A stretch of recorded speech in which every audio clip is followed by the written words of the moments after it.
Do you eat, sleep, and breathe hockey? Consider yourself a diehard? Consider yourself somebody who just loves bizarre hockey lore? Then today, you're in for a treat, boys. Today, I've decided to give my original Crazy World of Hockey video a much needed touch-up and improvement, expanding the video by almost 30 minutes to give you people what you want. So in case you're new here, I've created a collection of some of the strangest hockey facts, moments, and conspiracies presented in the form of an iceberg chart. In this iceberg, together we will be embarking on a journey into the unknown. The iceberg charts, as I'm sure many of you already know, are a collection of stories and theories, and even some more dark and unusual facts placed into tiers, starting with the more well-known and interesting facts that the average hockey fan may know, before we make our way down the list and get into the straight-up fringe conspiracies. So get ready for some of the coolest facts from the crazy world of hockey.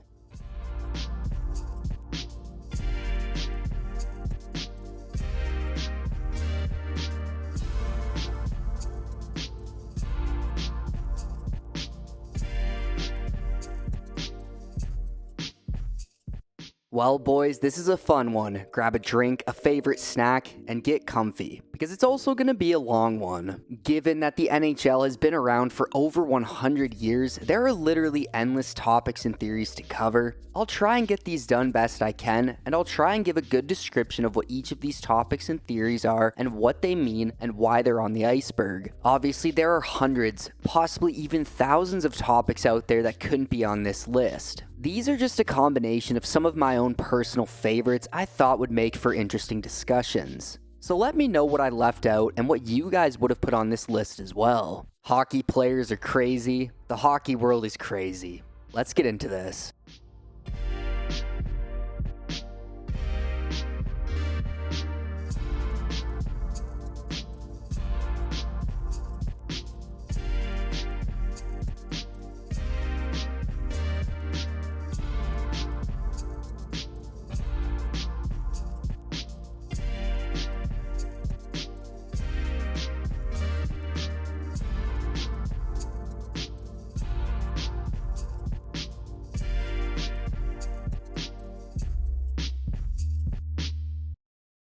Spittin Chiclets. Spittin Chiclets is a popular hockey podcast hosted by former NHLers Paul Bissonnette and Ryan Whitney, with Keith Yandel joining the crew this year. The podcast is celebrated for its positive portrayal of hockey, offering athletes a platform to showcase their personalities. It provides a unique glimpse into the lives of these players beyond the rink. Bissonnette and Whitney have successfully transitioned from their playing days to thriving business careers, creating the renowned drink Pink Whitney. Over the years, the podcast has garnered a devoted fan base, including myself, who tune in every Tuesday to hear the hosts discuss hockey, share news, and entertain with their humor. The Original Six. The Original Six on the chart refers to the 6 hockey teams that made up the NHL from 1942 till 1967. The Chicago Blackhawks, New York Rangers, Toronto Maple Leafs, Detroit Red Wings, Montreal Canadiens, and of course the Boston Bruins. However, it's worth noting that several teams existed before this era, so despite the name, the Original Six weren't the NHL's first teams. Old teams. Here's a quick history lesson on the history of the NHL and its old teams. The Montreal Wanderers were one of the very first teams in the newly formed National Hockey League. Just 2 games into the franchise's debut season, their arena went up in flames and burned down in a fire. Alongside them were the Ottawa Senators, the original Ottawa Senators, and the Quebec Bulldogs, both prominent teams in the league's early days. Ottawa later relocated to St. Louis, becoming the Eagles before folding in 1934. Quebec would also move, finding a new home in Hamilton as the Tigers, but they too left the league in 1925. In 1925, Montreal welcomed another professional team, the Montreal Maroons, who had a more extended run, lasting 13 years until 1938. That same year, the NHL introduced the Pittsburgh Pirates, who played for 5 seasons before relocating to Philadelphia as the Quakers. Unfortunately, the Quakers franchise crumbled in 1932.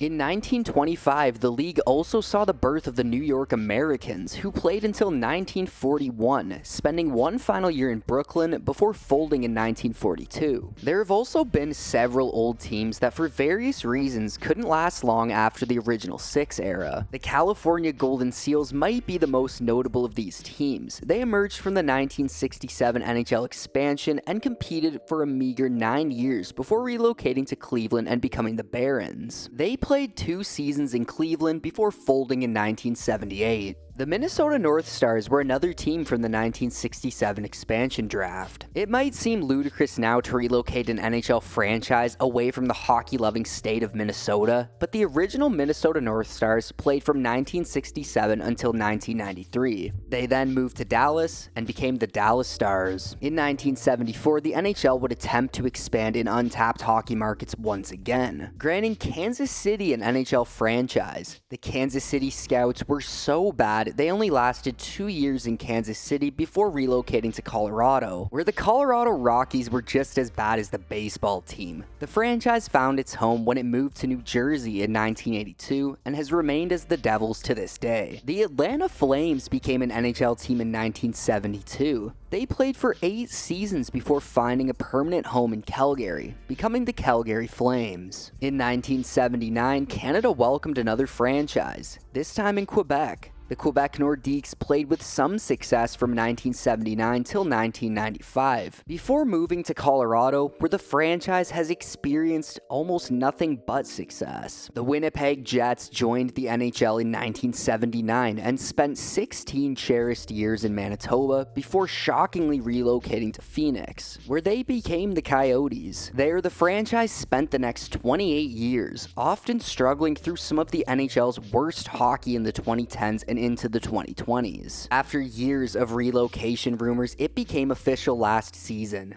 The franchise was on the move once again, this time heading to Utah to become the Utah Mammoth. The Hartford Whalers also joined the NHL from the WHA expansion. They spent 16 years in the NHL before relocating to Carolina and becoming the Carolina Hurricanes in 1997. The NHL gave hockey another try in Atlanta in 1999, this time with the Atlanta Thrashers. Similar to the Atlanta Flames, the Atlanta-based franchise ended up in Canada. The Thrashers spent 12 mediocre years in Atlanta before the franchise was sold in the 2011 offseason, officially rebranding the franchise as the new Winnipeg Jets. And I think we can all agree that this was the right move to make. Don Cherry.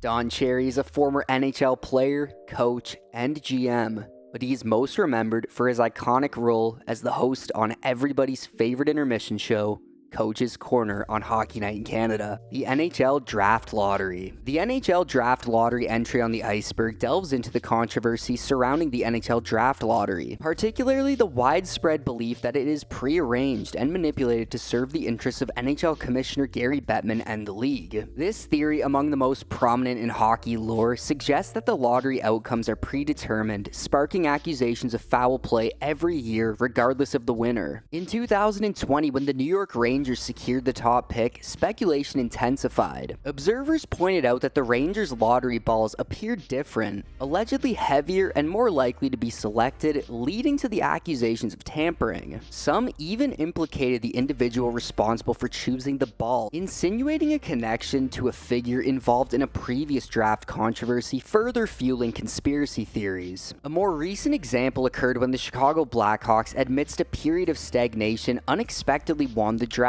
lottery, granting them the opportunity to draft Connor Bedard, one of the most highly touted prospects in years. The theory suggests that the NHL manipulated the lottery to revitalize hockey in Chicago, a profitable market, by accelerating the team's rebuild process and reigniting fan interest. This pissed off a lot of people. However, the most renowned instance of alleged draft lottery manipulation dates back to 2005. The Pittsburgh Penguins, struggling financially and competitively, won the draft lottery, securing the chance to draft Sidney Crosby, widely regarded as a generational talent. And as we know now, Crosby is arguably a top 5 player of all time. Many believed this lottery was rigged to rescue the Penguins from bankruptcy and maintain their profitability, with Crosby serving as the cornerstone of their revival. Mike Milbury. After a game between the Boston Bruins and New York Rangers, one of the most bizarre player-fan incidents in NHL history unfolded. At first, it seemed like the tensions were confined to just the two teams, until Bruins tough guy Mike Milbury climbed into the stands and beat a fan with his own shoe. Yeah, despite being widely remembered as one of the worst general managers in NHL history, this is what Mike Milbury is most known for. The chaos began after the final horn. A Rangers fan would strike Bruins forward Stan Jonathan with a rolled-up program, cutting him in the face. That one act flipped the switch. The Bruins' attention instantly shifted from the Rangers to the crowd, specifically to that one fan. Bruins winger Terry O'Reilly was the first to react. He hopped over the glass and went after the fan who had hit Jonathan. And once he got over, it was open season. More players followed and things spiraled out of control. Mike Milbury was among the players who entered the stands. In the most infamous moment of the entire ordeal, Milbury pulled the fan's shoe off his own foot and smacked him on the thigh with it. It was absolute chaos. And for his role in the melee, Milbury received a 6-game suspension. We've now arrived at level 2 of the iceberg. And this is just a reminder, most of these topics are so deep they could each make for their own video. So keep that in mind, these are just rough main point entries. But if you guys are interested in one of these topics and want to hear more about it, comment below. As you guys know, I love a good story on this channel.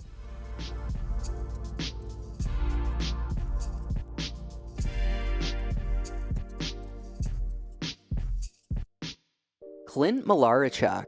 If you're familiar with Clint Malarchuk, it's likely due to this harrowing incident that occurred during his playing days as a goalie. In a game against the St. Louis Blues, while playing for the Buffalo Sabres, a collision between Steve Tuttle of St. Louis and Buffalo's Huey Krupp sent both players crashing into Malarchuk's net. As you can see, while Tuttle was falling back, being taken down, his skate would hit Malarchuk's neck, severing his carotid artery and puncturing his jugular vein, resulting in one of hockey's most gruesome injuries. A pivotal moment in this incident was the swift action of trainer Jim Pizzatelli, who managed to reach Malarchuk quickly and staunch the bleeding. Malarchuk credits Pizzatelli with saving his life, a debt he acknowledges every day. The incident, one of the most horrific ever witnessed on live television, could have been even more tragic. Malarchuk lost 1.5 liters of blood and required 300 stitches. Thankfully, he made a full recovery. Remarkably, he returned to play just 10 days later. Boro Cop. This entry is about former Ottawa Senators defenseman Mark Borowiecki and the time he briefly became a real-life vigilante. In December 2019, around 1:30 p.m. in Vancouver, Borowiecki spotted somebody trying to break into an unattended vehicle. Not one to just stand by, he sprung into action. As the suspect tried to flee on a bicycle of all things, Borowiecki chased him down, delivered a clothesline, wrestled him to the ground, and recovered the stolen goods and sent the would-be thief pedaling away in fear. After that, the people of Ottawa gave him the fitting nickname, Boro Cop. Angry Geno is score. Now, Angry Geno is score is a humorous nod to Evgeny Malkin's ability to elevate his game and score goals when provoked or playing with a chip on his shoulder. It's a playful meme that highlights Malkin's scoring prowess and his ability to dominate when he's fired up. If you get him upset, you can be sure Angry Geno is score. There's even a sick video on YouTube called Angry Geno is score, so I'll put a link in the description. Canada's curse. Canada's curse refers to the current 31-year drought that has plagued Canadian NHL teams since the Montreal Canadiens last won the Stanley Cup in 1993. Kronwall'd. Nicholas Kronwall'd is a Detroit Red Wings legend, known and loved by fans across the NHL for his devastating, perfectly timed hits, often delivered by turning his back into his opponents at the last second. If you were skating with your head down against Detroit in the mid-2010s, you were going to get Kronwall'd. John Scott. This entry covers the incredible journey of John Scott, from enforcer to meme to unlikely NHL All-Star Game legend in 2016. Despite the NHL's clear reluctance, fans rightfully voted Scott in to captain the Pacific Division as a member of the Arizona Coyotes. The league wasn't pleased. In what many believe was a behind-the-scenes move to keep him out, Arizona traded Scott to Montreal, who promptly sent him to the AHL. The NHL was concerned about the optics of featuring a player with just 11 career points in an All-Star Game showcase, but Scott stood his ground and refused to step aside. In the end, his presence turned the 2016 All-Star Game into one of the most memorable ever, and in my opinion, it was the last time the All-Star Game was even a little bit entertaining. He not only played, but he scored twice and was named All-Star Game MVP, shoving it right up the NHL's ass. What started as a joke transformed into a genuinely heartwarming underdog story. Watching Bettman reluctantly hand John Scott the MVP award and the winner's check was an all-time moment, especially knowing the NHL had done everything in its power to prevent it from happening. Brett Hull Brett Hull's entry on the Iceberg refers to his Stanley Cup winning overtime goal in 1999, widely considered the most controversial goal in NHL history. The goal gave the Dallas Stars the Stanley Cup win over the Buffalo Sabres, but it sparked outrage because Hull's foot was in the crease when he scored, which was against the rules at the time. The NHL would later clarify that if a player had possession of the puck before entering the crease, the goal would still count. In Hull's case, they ruled he had possession, so the goal stood. But what do you guys think? Should this goal have counted? Let me know in the comments. Phil Kessel, that's it. This entry refers to the NHL's Iron Man, the Glizzy God himself, the 3-time Stanley Cup champion, Phil the Thrill Kessel. Richard Riots. On March 17, 1955, the Richard Riot broke out in Montreal after Maurice "Rocket" Richard was suspended for the remainder of the season and playoffs by NHL President Clarence Campbell for punching a linesman. Furious over the decision, Canadiens fans showed up to the next home game looking for revenge. Knowing Campbell would be in attendance, they pelted him with tomatoes and drinks, and chaos quickly escalated. A full-blown riot erupted inside and outside the Montreal Forum. At one point, a tear gas bomb was even set off, forcing the Canadiens to forfeit the game. Eventually, the violence came to an end when Richard himself addressed the public, urging fans to rally behind the team instead. And with that, the Richard Riots came to a close. Bettman.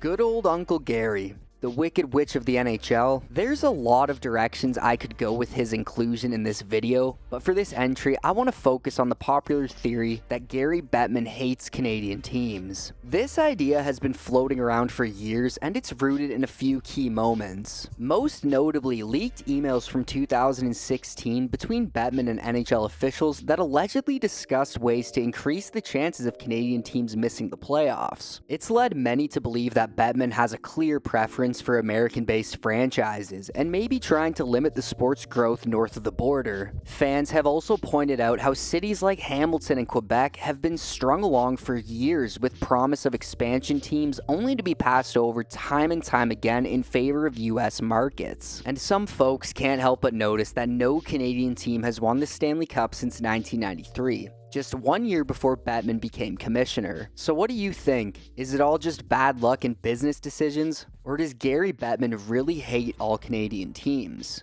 Let me know your thoughts down in the comments. McSorley's illegal stick.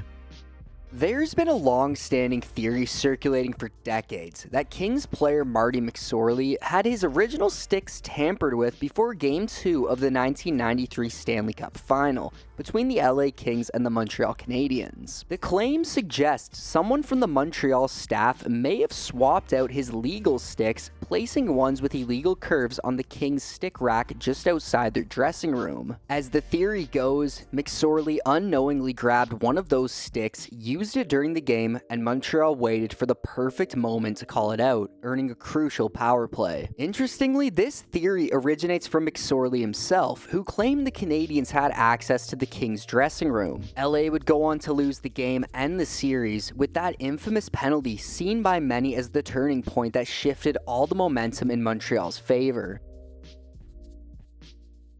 Dany Heatley.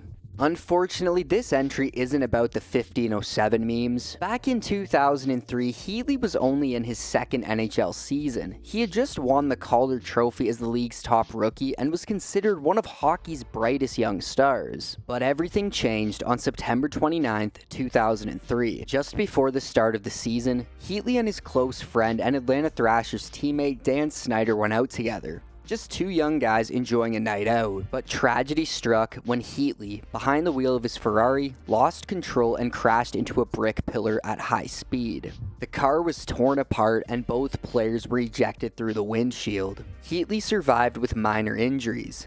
Dan Snyder wasn't so lucky. He passed away 6 days later from the injuries he sustained. He was just 25 years old. Heatley was devastated. He took full responsibility, pleading guilty to second-degree vehicular homicide and admitting he had consumed alcohol earlier that night. Remarkably, Snyder's family supported a plea deal, saying they didn't believe Heatley was entirely to blame, and felt that no good would come from seeing him behind bars. Heatley went on to play 13 more seasons in the NHL, but he never fully recovered from this tragedy. He requested a trade out of Atlanta shortly afterward, saying that constant reminders of that night were too much to bear. Though he still had a solid career, many believed he never reached the legendary heights he'd once seemed destined for, and that this heartbreaking event played a major role in that. Rest in peace to Dan Snyder.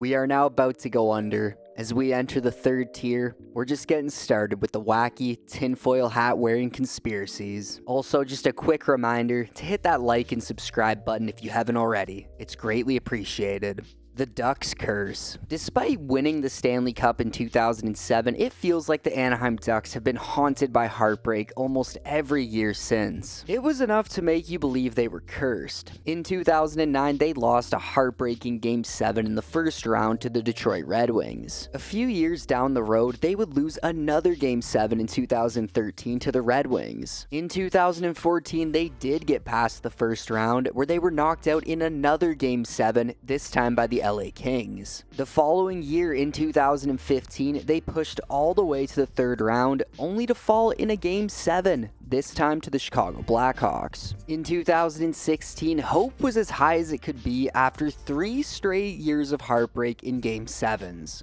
First round, then second round, and then the Western Conference Final.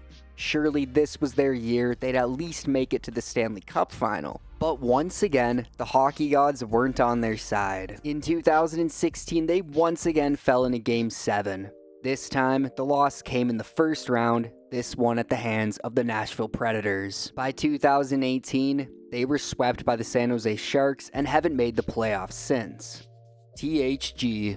THG, also known as the Hockey Guy, or Shannon, is a beloved hockey YouTuber and jersey fanatic. He's been creating daily news stories and post-game breakdowns for nearly a decade, covering all 32 NHL teams every night during the regular season. Shannon has become a respected and well-loved figure in the hockey community, thanks to his consistent uploads and dedication to staying on top of everything happening in the hockey world 24/7. Definitely check out and subscribe to his channel.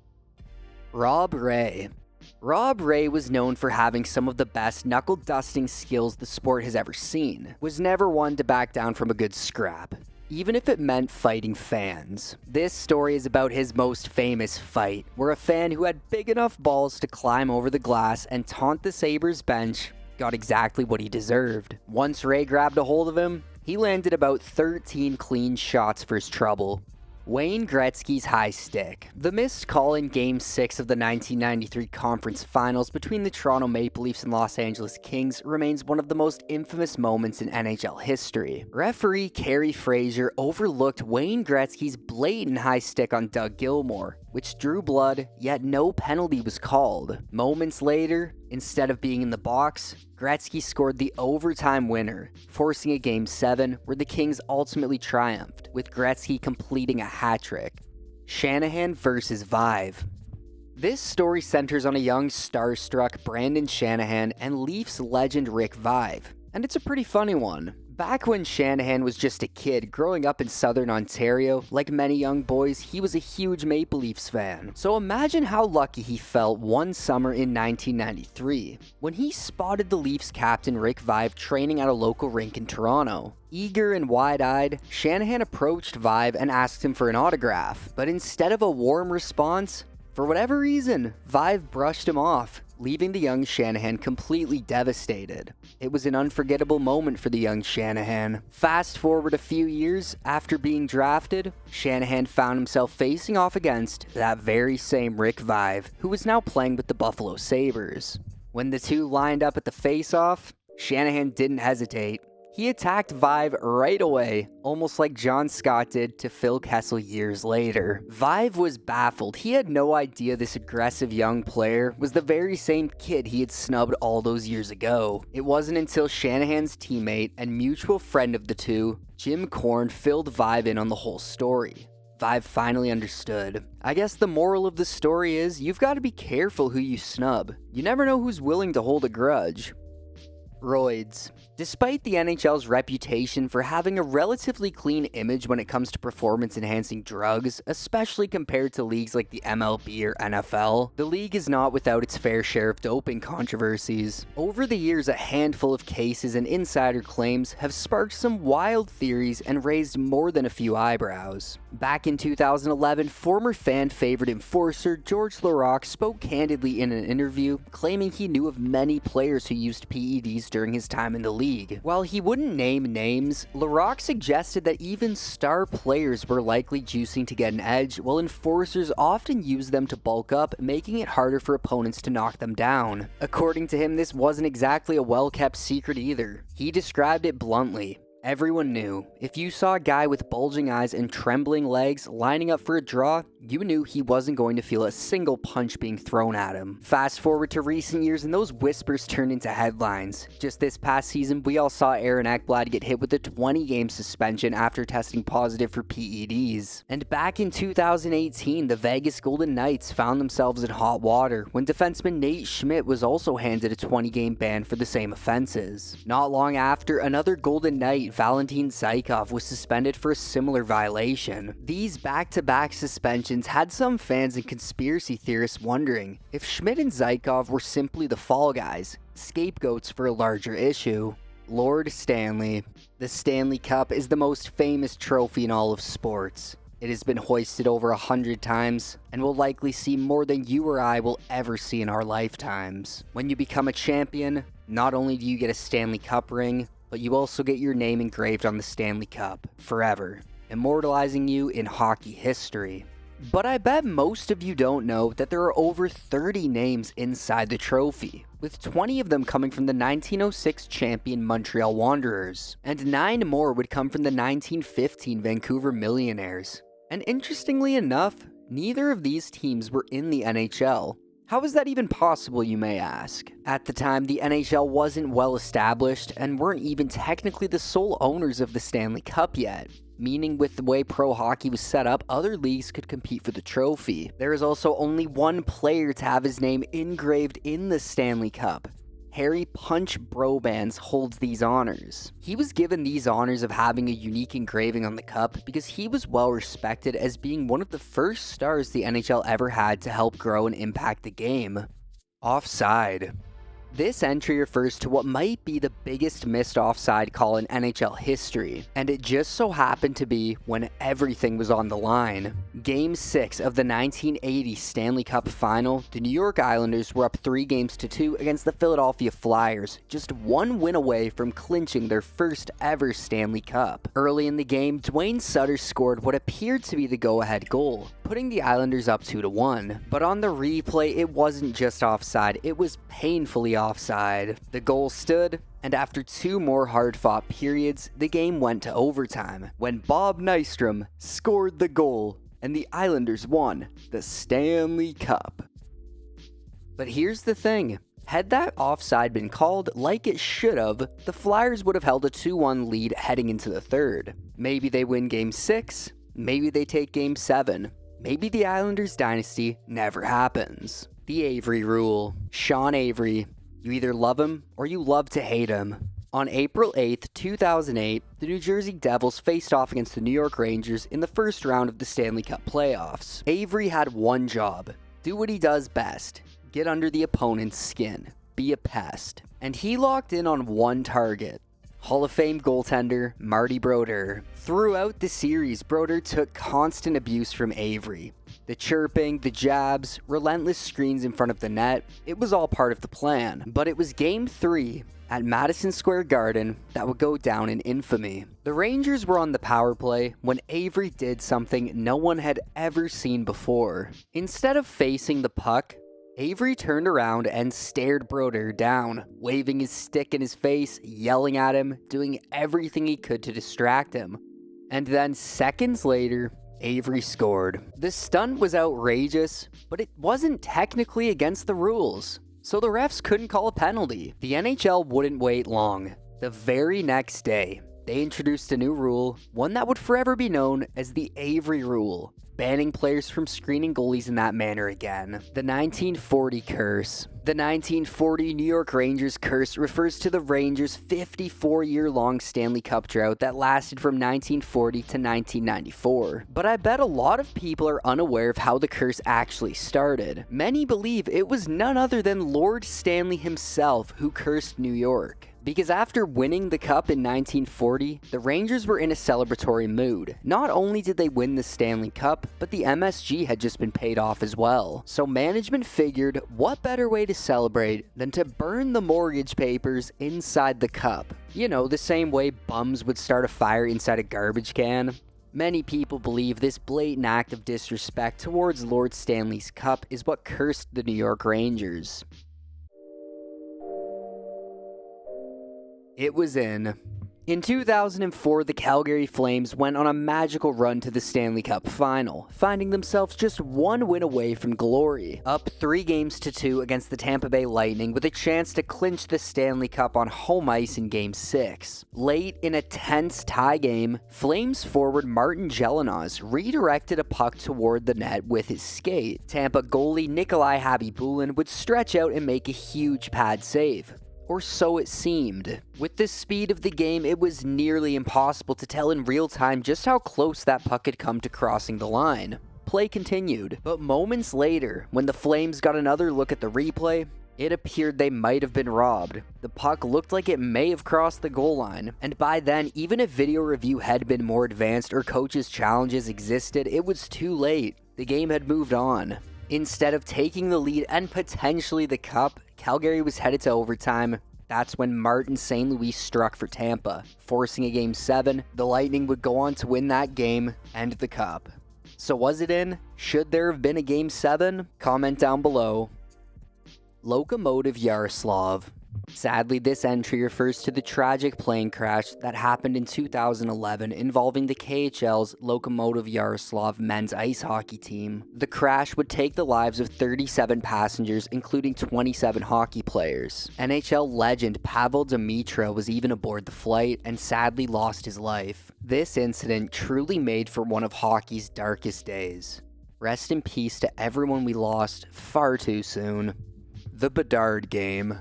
This game is living proof that sometimes one night in the NHL can trigger a chain reaction that changes the league for years to come. It was April 11th, Game 81 of the 2023 season. The Chicago Blackhawks, sitting near the bottom of the standings with just 26 wins, were set to face the Pittsburgh Penguins, who were clinging to a 16-year playoff streak and desperate for a win. On paper, it was supposed to be an easy 2 points for the Penguins. Chicago, without outright admitting it, was clearly in tank mode, hoping to improve their odds at landing the first overall pick. But the hockey gods had other plans. In stunning fashion, the Blackhawks spoiled the Penguins' season, winning 5-2 and officially ending one of the longest playoff streaks in all of sports. What followed was a snowball effect so wild it still doesn't feel real. If the Penguins had won that game, they would have finished with 93 points.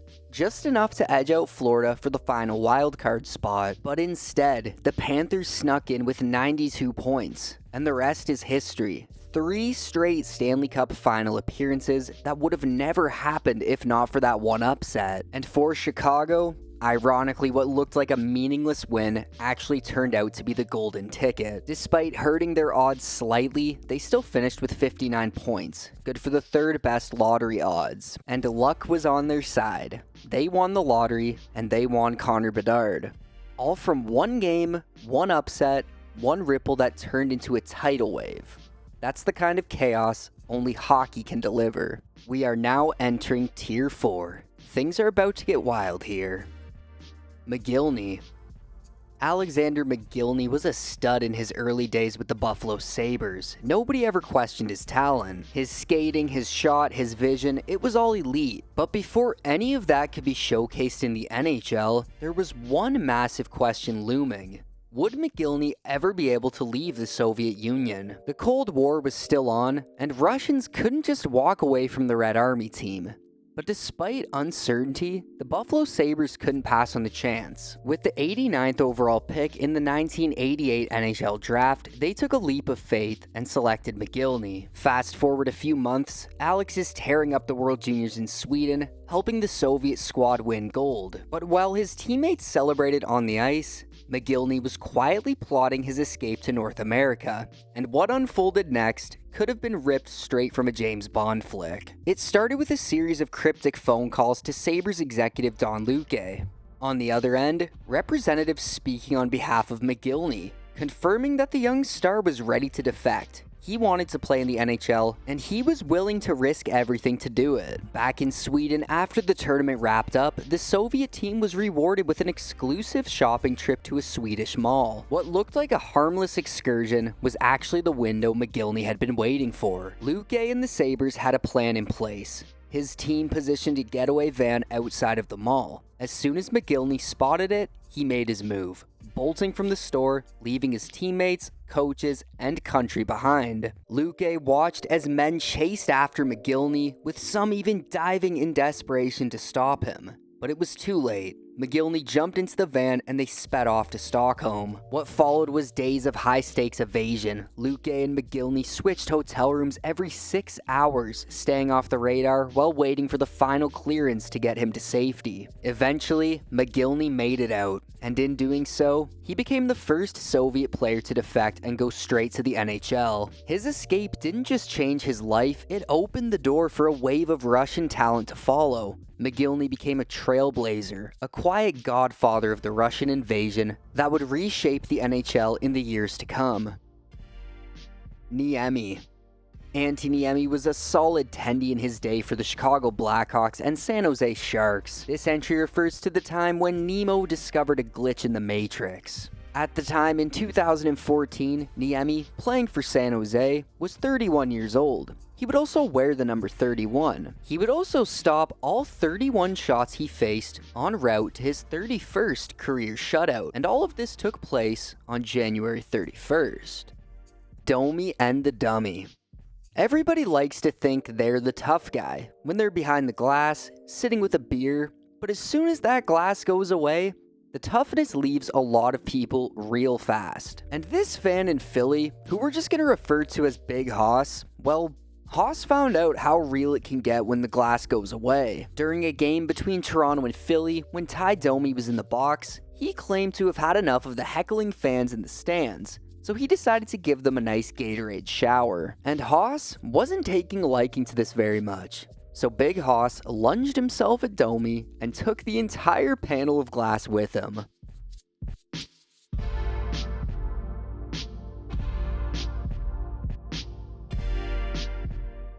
Chicken.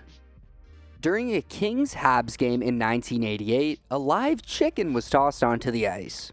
Yeah, That's it. I don't know how one goes about bringing a live chicken into an arena, but hey, some questions don't need answers.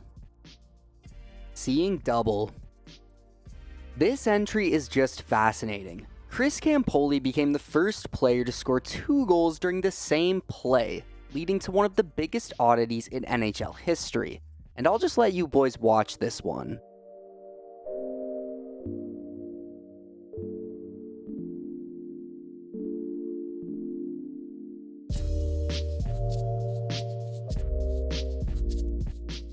Ryan and Koivu. Imagine scoring a goal with someone else's stick. Now imagine scoring with the stick of the guy who just stole yours. That's exactly what happened when Bobby Ryan lost his stick to Mikko Koivu mid-play, only to grab Koivu's and score with it moments later. Sloppy seconds. Sean Avery makes his second and final appearance in this video, not for anything he did on the ice this time, but for something off of it. It was 2008, and Avery was with the Dallas Stars. Before a game against the Calgary Flames, he would step in front of the cameras for a pre-game interview and said something that instantly set the hockey world on fire. Rather than explain it myself, I'll let Sean do the honors. I'm really happy to be back in Calgary. I love Canada. And I just wanted to comment on how it's become like a common thing in the NHL for guys to fall in love with my sloppy seconds. I don't know what that's about. That comment wasn't just offensive, it was really personal. Avery was referring to his ex-girlfriend, actress Alicia Cuthbert, who was dating and later married to Flames defenseman Dion Phaneuf. And yes, this was all said just hours before the Stars were set to face the Flames. It wasn't just trash talk, it was mind games. It was Sean Avery cranking the controversy up to 11. Deja Blues. This entry on the Iceberg might just be the strangest case of deja vu you'll ever see. 2 different seasons, 2 different opponents, but somehow the exact same heartbreak unfolded. In 2013, the Blues would face the LA Kings in round 1, and a year later it was the Blackhawks. But the script nearly identical. In Game 1, Alex Steen plays hero, scoring the game-winning goal in both years. And in Game 2, same story. Barrett Jackman buries the game winner, giving St. Louis a 2-0 series lead 2 years in a row. Everything looked promising, until it didn't. They would suffer Game 3 shutout losses in both series. In Game 4, the Blues held a 3-2 lead in the third period each time, and blew it. Just like that, the 2-0 series lead vanished twice. By Game 5, the pain was just on loop. In 2013, the Blues trailed 1-0, then 2-1, before falling 3-2 in overtime. In 2014, an exact mirror. And finally, Game 6, the series decider. Both years, St. Louis managed just 1 goal before being eliminated. Tsujimoto. It's been 50 years since the Sabres drafted the Japanese player Taro Tsujimoto in the 11th round, 183rd overall. He has earned legendary status in both NHL draft history and Buffalo folklore. He has an incredible resume, especially considering the man doesn't even exist. Tsujimoto was a fictional character created by Buffalo GM Punch Imlach and Paul Weiland. The two hatched this scheme by creating a fake player bio complete with made-up stats. Tsujimoto's team was the Tokyo Katanas, which means sabers or swords in Japanese. I guess back in the day, pulling off a joke like this was relatively easy, because the league did nothing immediately to verify the eligibility of the drafted players. So the Sabres jokingly created Tsujimoto because they were literally just bored and upset with how long the drafts used to take. And today, so much goes into drafting and scouting, we will never see something like this happen again. Bettman. I want to thank Commissioner Bettman. During the 1975 Stanley Cup Finals in Buffalo, the rink was enveloped in an unusual amount of fog, making it challenging to see the puck at times. The footage from those games is quite bizarre, showcasing the eerie atmosphere created by the fog. However, the most memorable moment from that series had nothing to do with the weather. In Game 3 on this foggy night, as both teams lined up for the face-off, Buffalo Sabres center Jim Lorentz noticed something creeping towards him on the ice. To his surprise, it was a freaking bat, flying erratically towards him. Remaining remarkably calm, Lorentz swatted the bat, killing it with a single blow. This incident, amidst the already surreal conditions, earned Lorentz the nickname Batman from Sabres fans. Patrick Sharp. This entry doesn't have much to do with anything on the ice, but it might explain one of the trades the Blackhawks had to make after winning the 2015 Stanley Cup. The story goes that sometime during that championship season, tensions boiled over at a Blackhawks practice. What started as a shouting match escalated into a full-on fistfight. Nothing was ever officially confirmed, but fans began connecting the dots when the rumors started to swirl. According to those rumors, the fight may have been sparked by an alleged affair between Patrick Sharp and Duncan Keith's wife at the time, Kelly Ray. Suddenly, Sharp's trade to Dallas that offseason didn't seem like a simple cap move. It felt personal, and to make things even messier, Keith filed for divorce that summer, and many believe Sharp played a major role in it. Now, was this ever proven? No. But the timeline, the fallout, and the whispers kept this theory alive for years. Was this just a hockey business decision? Let me know what you think. Or did something way more personal go down behind the scenes, which led to Sharp being traded? The Sedin night. Buckle up for a wild ride, because the tale of Daniel and Henrik Sedin's final game in Vancouver against the Arizona Coyotes is a mind-boggling display of coincidences that'll make you question if the hockey gods truly exist. Okay, not only were Daniel and Henrik wearing numbers 22 and 33 respectively their entire careers, but these numbers seem to manifest its uncanny ways through this entire game. It all starts with Daniel Sedin scoring the overtime winning goal, his 23rd goal of the season, assisted by Henrik, marking Henrik's 23rd career overtime assist. The goal was even more magical as it was scored precisely at 3 minutes and 33 seconds into overtime. But hold on, things get even crazier. Teammate Bo Horvat was celebrating his 23rd birthday that very same day. Okay, now let's dive into the score sheet, because the numbers 2 and 3 continued to dominate the narrative throughout the game. Vancouver had 3 power plays, while Arizona had 2, resulting in the Canucks ending up with a power play percentage of 33.33% for the night. Vancouver also won 33 faceoffs to Arizona's 22. No shit. Patrick Stefan.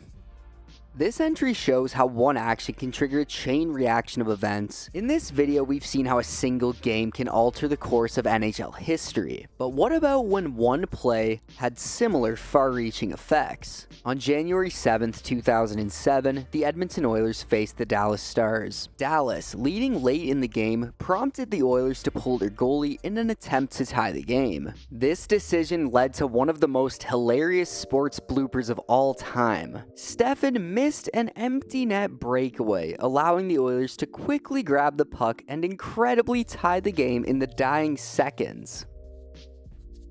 Fortunately for Stefan, Dallas would win in overtime, so the embarrassing moment could be looked back on as a funny one for Dallas. The Edmonton Oilers were a pretty bad team in 2007, but the 1 point they gained from Stefan's empty net miss had a profound impact. They finished the season with 71 points, the exact same amount as the Chicago Blackhawks, a team they held a tiebreaker over, securing a higher spot in the standings. And as we all know, that year Chicago won the draft lottery and would select Patrick Kane, who would become the greatest American-born player of all time. If Stefan hadn't missed that empty net, the Oilers wouldn't have picked up that crucial point. Edmonton would have been in Chicago's spot, winning the lottery and selecting Patrick Kane. This one play by Stefan altered the course of NHL history significantly. We now begin our descent into madness, boys. Jason Bailey. In 2011, a troubling story emerged from within the Anaheim Ducks minor league system. Jason Bailey, a Jewish player for Anaheim's then ECHL team, the Bakersfield Condors, came forward with serious allegations against head coach Martin Raymond and assistant coach Mark Peterson. According to Bailey, he was subjected to repeated anti-Semitic remarks and discriminatory treatment during his time with the team. He claimed that his coaches went so far as to exclude him from team activities, denying him a seat on the bus for road games, and giving him minimal ice time. The reason, he alleged, was rooted in his faith and ethnicity. The coaches referred to Bailey as the Jew, treating his identity like a punchline. These words, and others like them, formed the basis of a lawsuit Bailey filed against the Ducks for discrimination. It's hard to believe a story like this was unfolding in 2011, a time when many assumed professional sports had moved beyond such blatant prejudice. In court, the coaching staff admitted to making deeply offensive remarks. This case served as a painful reminder of how far we still have to go in ensuring equality and respect for all, both on and off the ice. Rob Ramage, a respected NHL captain, a name etched in Toronto's memory. On a cold December day in 2003, tragedy struck when Ramage's rental car collided head-on with another vehicle. Inside with him was Keith Magnuson, a beloved former Blackhawk who never made it out alive. In a moment, Hockey Brotherhood turned to heartbreak. Ramage was found guilty on 5 charges, impaired driving among them, and sentenced to 4 years in prison. His fall from grace was public and painful, a stark reminder that even the strongest leaders can falter in a blink. Brittany Cecil was born on March 20th, 1988 to David and Jody Cecil in a small rural town of West Alexandria, Ohio. From a young age, she stood out not just for her love of sports, but for her spirit. She played soccer passionately and proudly represented her team, the Orange Crush. At just 11 years old, Brittany and her teammates earned a spot in the state tournament. To mark the occasion, the town's mayor, Carol Lunsford, proclaimed it Orange Crush Day, a moment that showed how much Brittany already meant to her community. At Twin Valley South Middle School, Brittany was more than just an athlete. She was a cheerleader, a member of the student council, and an honor student. She lit up every room she entered, the kind of kid you could tell was going to make a difference. For her upcoming 14th birthday, Brittany's father surprised her early with tickets to see the Columbus Blue Jackets play the Calgary Flames, an NHL game she was thrilled to attend. On March 16, 2002, she took her seat at Nationwide Arena, unaware that that night would end in tragedy. With just over 12 minutes left in the second period, a slap shot from Blue Jackets player Espen Knutsson would deflect off Calgary's Derek Morris. The puck, veering off course, soared over the glass behind the net and struck Brittany in the left temple. It was a freak accident. Play continued and few realized the seriousness of what had just happened. Despite suffering a skull fracture, Brittany was able to walk to a first aid station, escorted by medics. She was soon taken to Columbus Children's Hospital by ambulance. Her only visible injury, a gash on her forehead.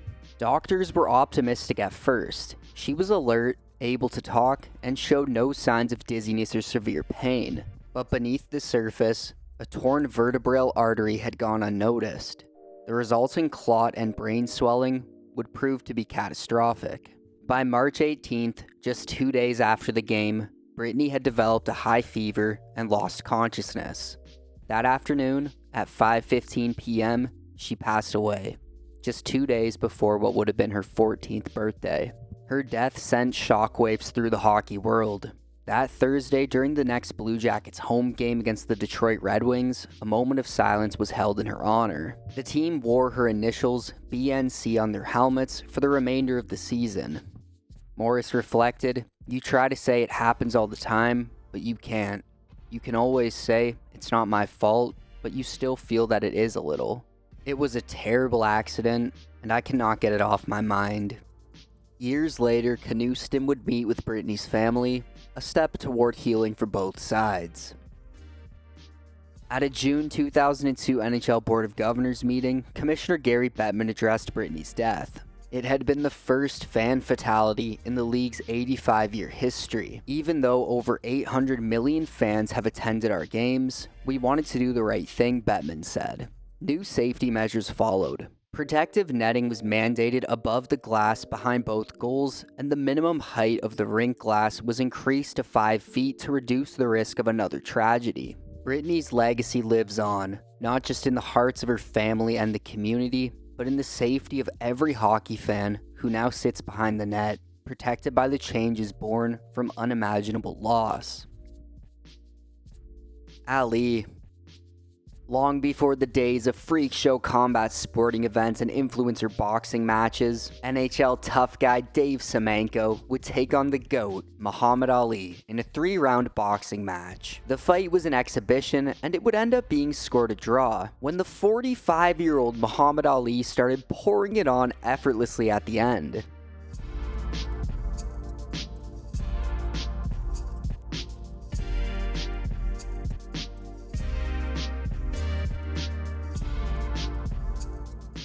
Sullivan's Revenge.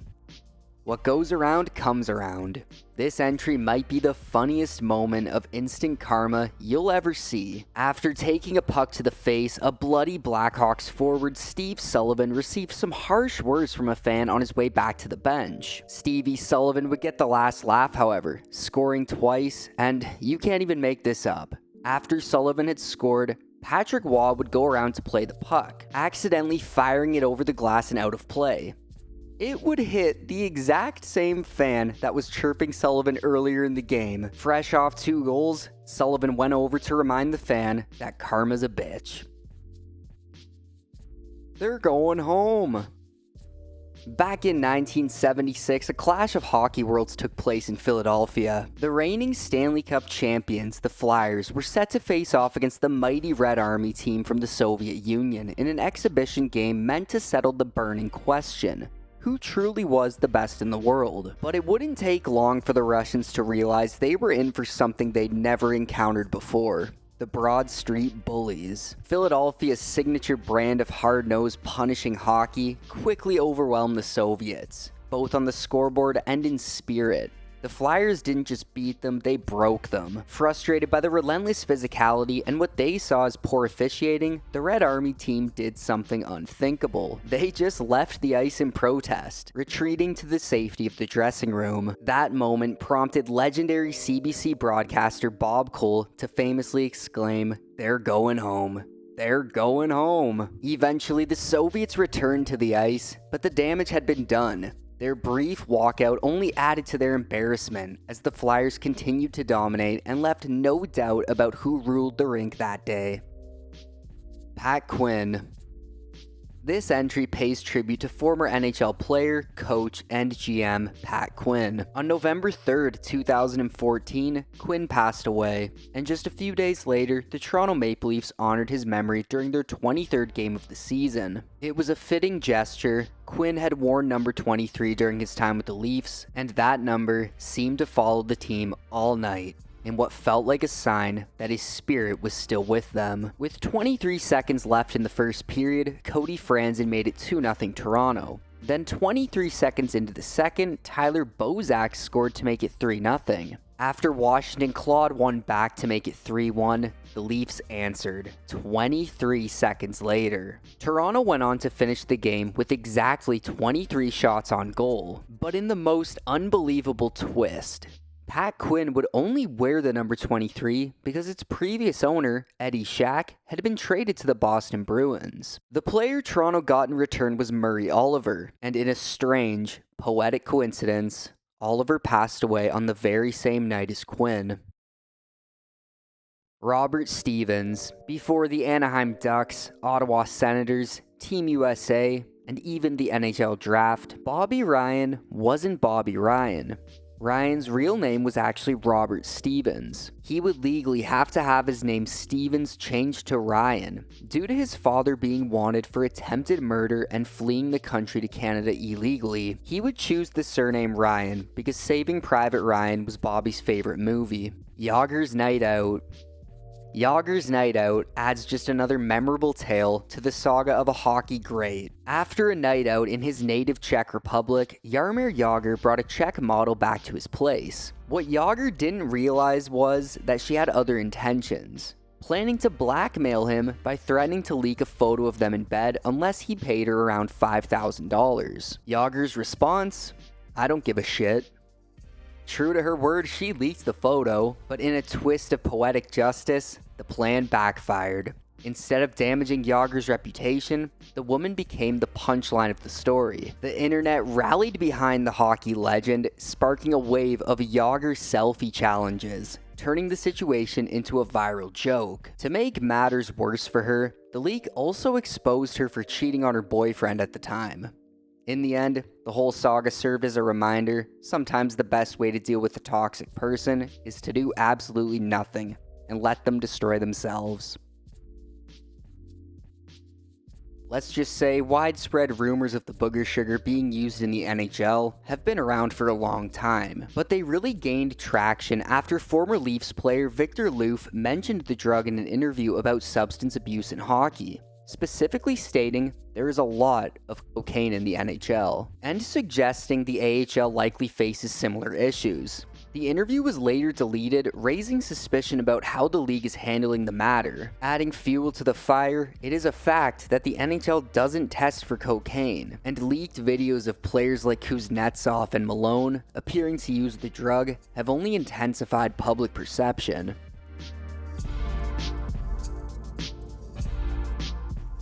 Have another donut. On May 6, 1988, after a 6-1 loss to the Boston Bruins in Game 3 of the Eastern Conference Finals, Devils coach Jim Schoenfeld sparked chaos by shouting, "Have another donut, have another donut," at referee Don Koharski.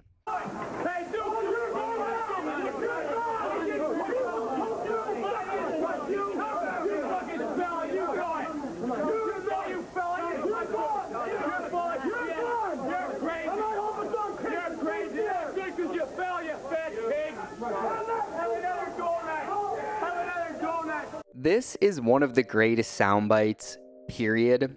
But the story took an even stranger turn when Schoenfeld would refuse to serve his one-game suspension, leading to NHL officials to protest by sitting out the next game. This protest from the officials resulted in replacement referees to be used in the playoffs. Keep in mind, this was all in the playoffs. And the replacement refs could barely skate, officiating the game while wearing ridiculous-looking yellow pennies.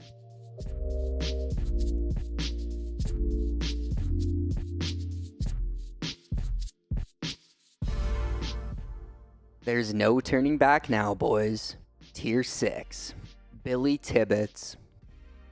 Few fans today remember Billy Tibbets, a troubled enforcer whose name briefly flashed across the NHL scene in the early 2000s. In 2001, the Pittsburgh Penguins called him up after he notched an impressive 38 points in 38 games for their AHL affiliate.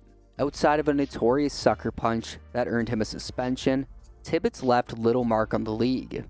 Yet the fact that he reached the NHL at all was nothing short of astonishing. Tibbets' path to professional hockey was marred by serious criminal history. In 1994, he was charged and convicted for the rape of a 15-year-old girl. More legal trouble followed, including arrests for assault and battery with a BB gun, disorderly conduct, and witness intimidation. Altogether, Tibbets served 39 months in prison. After serving his sentence, despite being nothing short of a monster, he was granted a second chance. Against the odds, he clawed his way back into professional hockey, even managing to crack an NHL roster. His past still followed him. Due to his status as a registered sex offender, Tibbets was barred from playing games in Canada, a rare and unusual circumstance for any NHL player. After a short stint with the New York Rangers in 2003, his NHL journey ended. Determined to keep playing, Tibbets bounced around the minor leagues and overseas, suiting up for teams like the San Diego Gulls, Las Vegas Wranglers, Idaho Steelheads, and Rockford IceHogs, as well as various European clubs. Operation Slapshot. Operation Slapshot was an undercover police sting targeting an illegal gambling ring involving law enforcement and several NHL figures, including Wayne Gretzky's wife, The investigation uncovered over 1,000 wagers totaling more than $1.7 million, mostly on football and basketball, with alleged mob ties. I've already done a full deep dive on this story, so if you're interested and want to learn more, check out the link in the description. It's one of the wildest NHL stories, and one the league probably wishes you'd forget. Travis Roy. Travis Roy waited his whole life for that moment, his first shift in a Boston University jersey, playing the game he loved on one of college hockey's grandest stages. 11 seconds into his first game, he would chase a puck into the corner.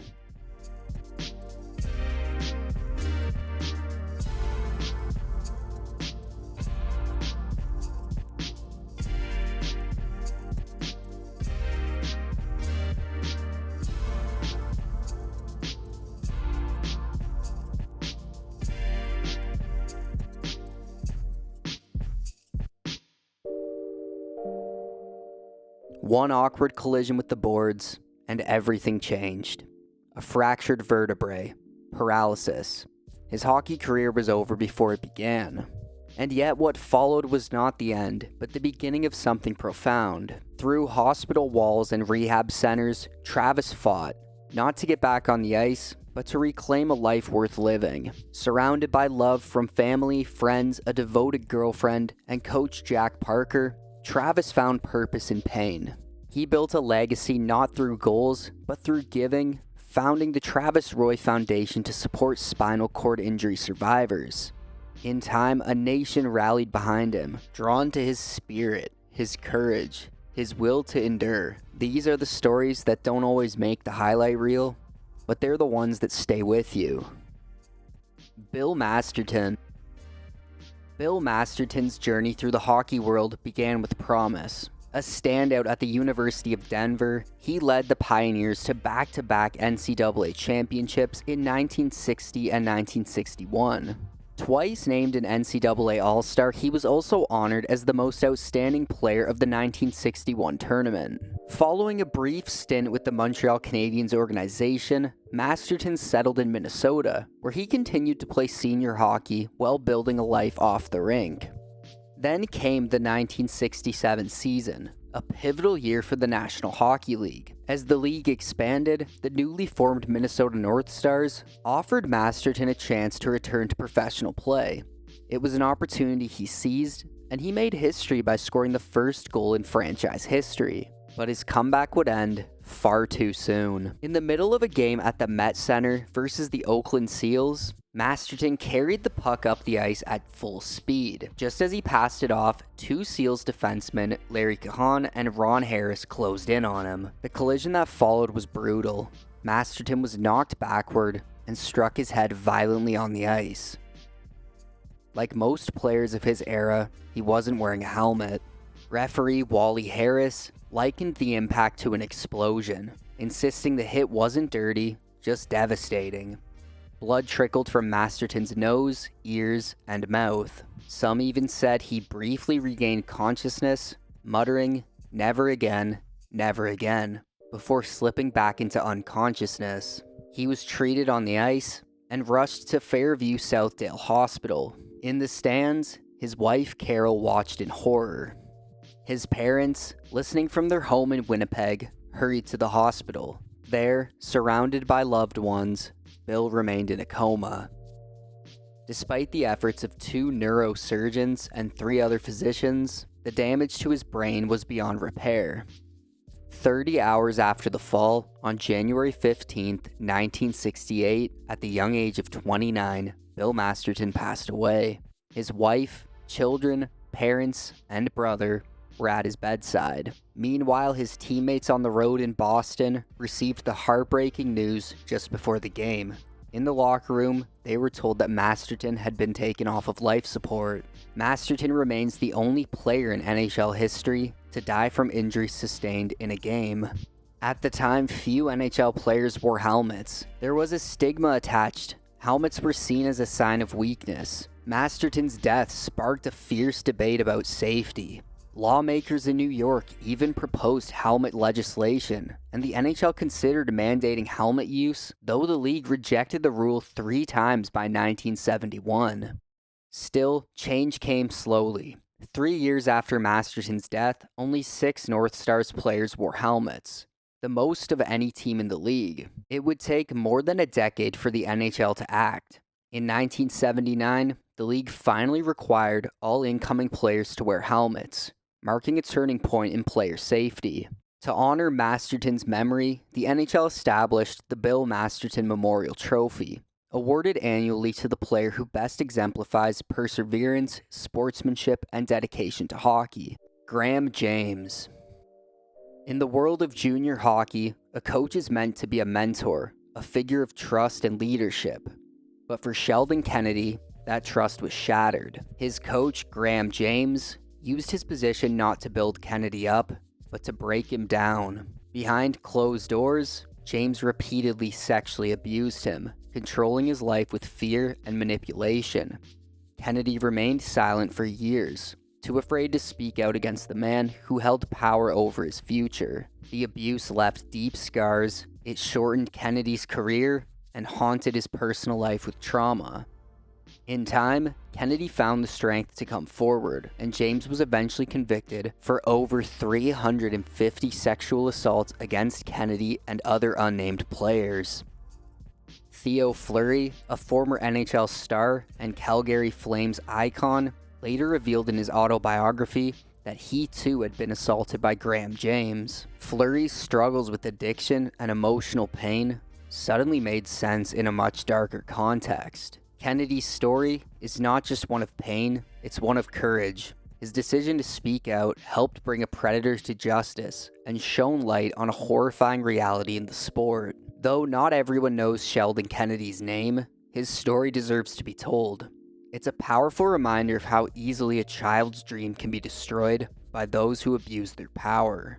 Graham James spent years hiding out in Guadalajara, Mexico, and his legacy is one of disgrace. He is a convicted sex offender who spent several years in prison for ruining the lives of multiple young players he coached in the 80s and 90s. Thank you all so much for making it this far. Now what you've all been waiting for, the final tier. Mike Danton.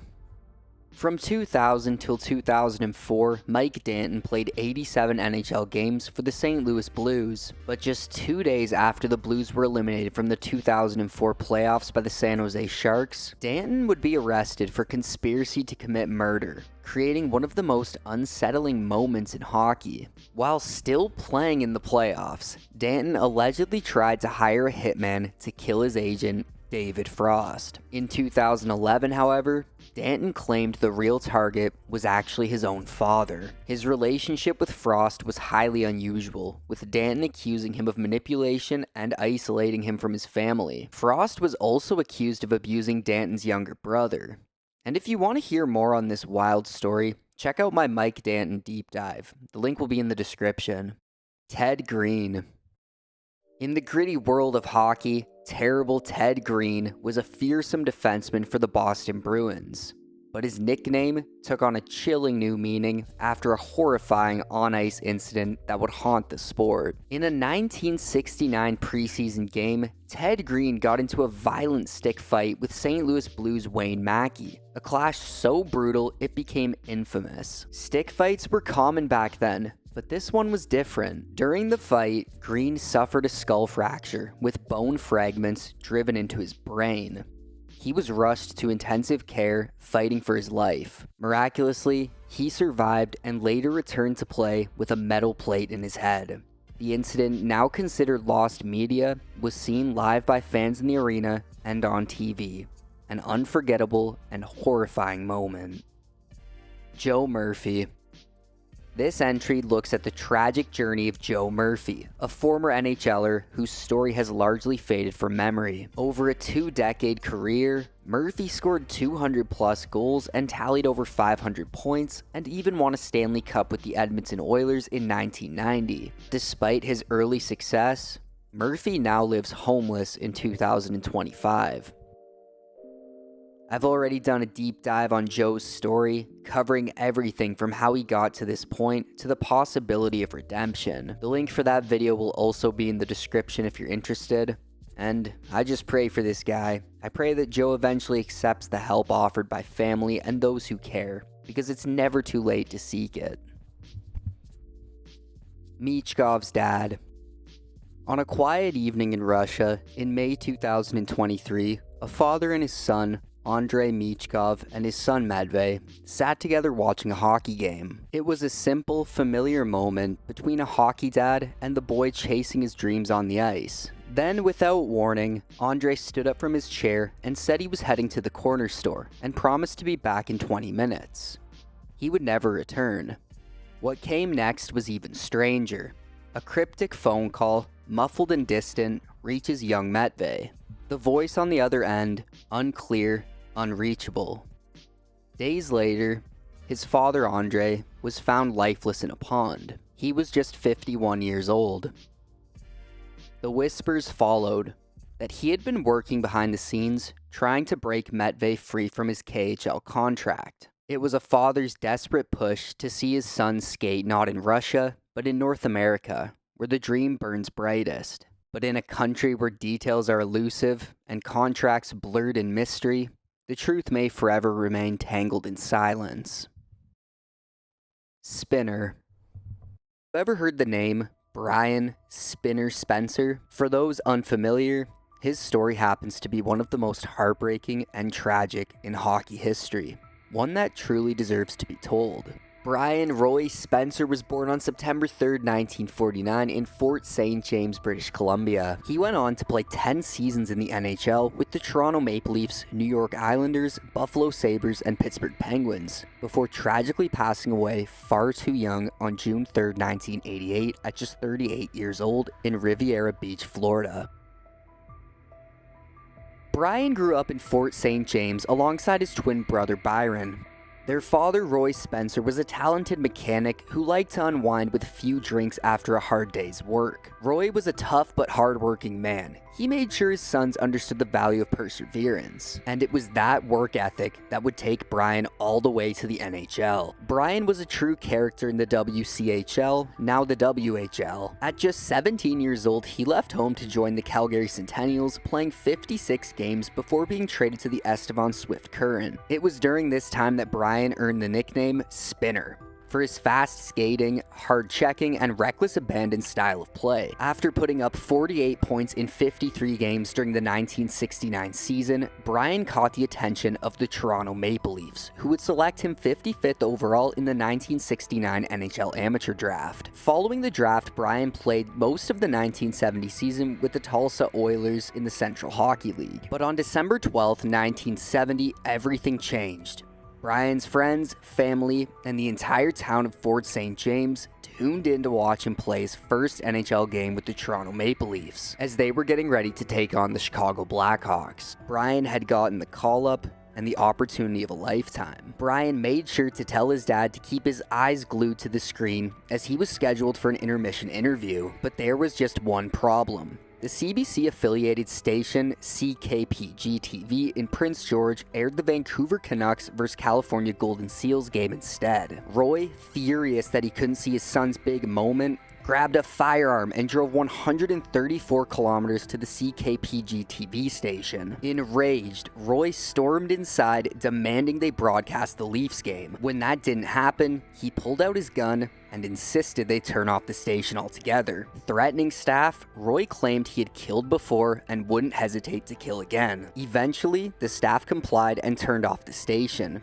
As Roy left the station, unharming any of the employees, he was confronted by 3 members of the RCMP. Without any hesitation, Roy opened fire, hitting one officer in the foot before being fatally shot in the exchange.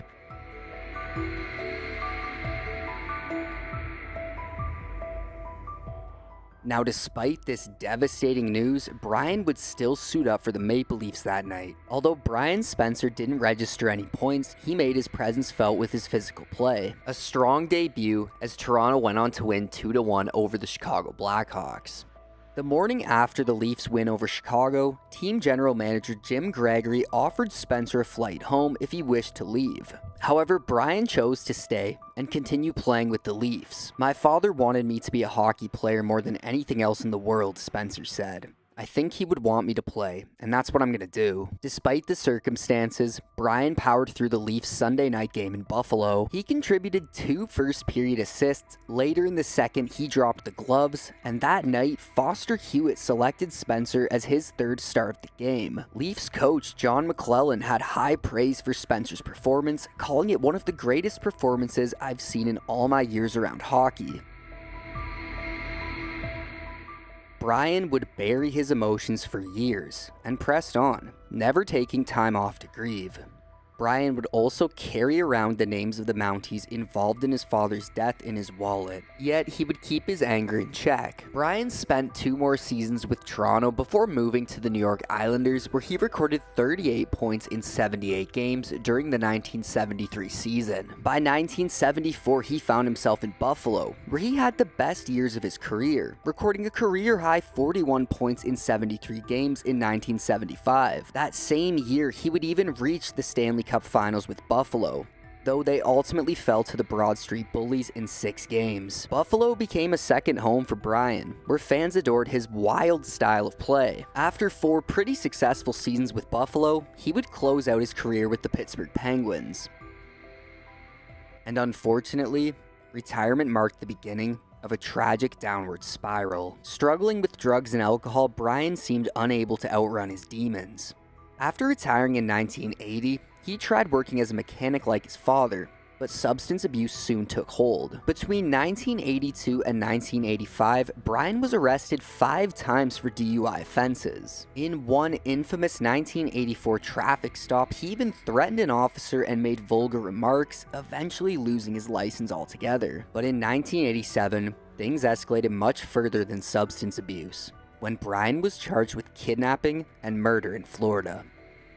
The case was revolved around testimony from a woman named Diane Delina, known as Crystal in the escort world. According to her testimony, Crystal was assigned to a cocaine-addicted client in February 1982. She suspected that a man named Michael Delfo had followed her home. Crystal informed the authorities that she and Brian Spencer confronted Michael Delfo, eventually taking him to a secluded road in West Palm Beach. The following day, Delfo was found dead in a ditch, having been shot twice in the head with a .24 caliber gun. Crystal agreed to testify in exchange for partial immunity. However, the prosecution faced significant challenges. There was no gun or physical evidence linking Spencer to the murder. Judge Charles Burton acknowledged that the case was questionable, as Crystal had neither witnessed an altercation nor heard any gunshots. Former NHL players Dave Keon and Rick Martin even appeared as character witnesses on Spencer's behalf. Ultimately, in March 1988, Spencer was acquitted of all charges after the jury deliberated for just 1 hour. Despite the verdict, many people were dissatisfied with the outcome. Following his acquittal, Spencer expressed that he felt he had been given a second chance at life. But sadly, he couldn't break free from his old habits. Just 3 months later, on June 3rd, 1988, Brian was shot dead in a drug deal gone wrong. On the night of the incident, Spencer and a friend were driving around after a night of drinking in the Singer Highlands area of the city. During the outing, Spencer purchased cocaine at a stop near the old City Hall complex. Shortly after, a white Buick pulled up beside them. A man armed with a handgun stepped out demanding money. Spencer's friend handed over $3, but Spencer refused, claiming he had no money to give. The man's hand remained steady as he pulled the trigger of his .357. The bullet narrowly missed his friend, but struck Spencer. It pierced Spencer's upper arm, then passed through his lung, heart, and liver. In a panic, Spencer's friend hit the accelerator, sideswiping the robber's vehicle as they sped away. They eventually pulled into a nearby fire station. Some were very skeptical of the story. Martin O'Malley, who wrote a biography about Spencer, speculated it may have been an assassination. This theory stemmed from the fact that Spencer had received death threats from anonymous callers following the murder trial. O'Malley's book would later be adapted into the 1993 film by Paul Gross titled Misconduct: The Life of Brian Spencer. Sadly, many were not shocked by this outcome. At one point, Spencer's brother Byron even warned him that his new circle of friends, many of whom were drug users and dealers, could lead to his downfall. Some of Spencer's old associates even believed that he may have been capable of murdering Michael Delfaux, a case that remains unsolved to this day. Whether Spencer took the answers to his grave remains uncertain. Spencer's killers, however, did not evade justice. Leon Lump Daniels and Larry Willie Johnson were ultimately charged with the murder. Daniels quickly flipped on Johnson and faced charges including second-degree murder, attempted robbery, and robbery. He was given an 18-year prison sentence with no minimum mandatory sentence for firearm use. Daniels received credit for the 441 days he had already served, and his attorney predicted he would be released in roughly 3.5 years due to prison overcrowding. Daniels was indeed released on May 10th, 1996, but he was later arrested again and served additional time. Meanwhile, Johnson evaded authorities until his mother convinced him to turn himself in. Johnson was no stranger to law enforcement, having previously served 3 years for a similar crime. Ultimately, Johnson was sentenced to 40 years in prison and was released in March 2007. According to Daniels, the two men had targeted Spencer and his friend in retaliation after the pair had purchased cocaine using a counterfeit $100 bill. Daniels claimed the tragic incident was nothing more than a botched robbery.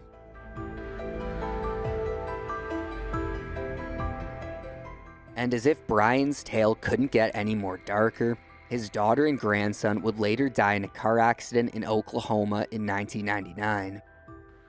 In his NHL career, Brian Spencer recorded 80 goals and 143 assists across 553 games. While his life was riddled with hardship, addiction, and heartbreak, his story offers lessons about resilience, struggle, and the power of the choices we make. Brian Spencer's tale isn't just a hockey story. It's a reminder of how life's twists and turns can shape our fate. His story should not be forgotten.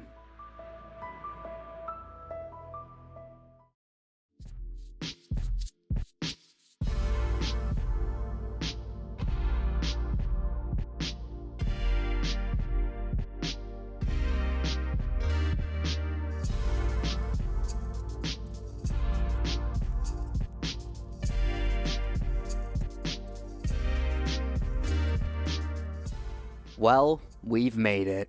I really appreciate you taking a little bit of time out of your day to give this video a chance. Thank you all for coming along for the ride. If you've made it this far, be sure to like and subscribe, and let me know which one of these topics needs its own video. I'll see you boys in the next one.